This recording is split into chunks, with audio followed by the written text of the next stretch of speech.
ప్రకాష్ నగర్, సుందరి Nagar, lbs Nagar, పైపుల్ road, ఇలా చాలామంది అక్కడ 50 వరకు శవాలు ఉన్నాయండి.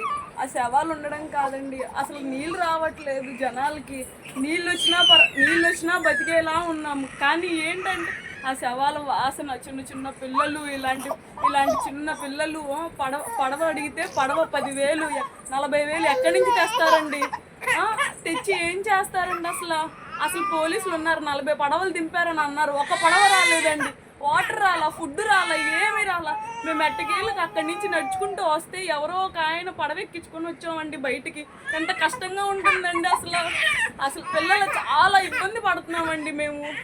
ఒక్కసారి కాకపోయినా ఒక్కసారైనా అటు వెళ్ళి ఫుడ్ పంపించి పైనుంచి శవాలు తేలుకుంటూ వస్తున్నాయి. అసలు ఏంటి గవర్నమెంట్, నాకేం అర్థం కాదు. అసలు అలా ఉంటుందండి.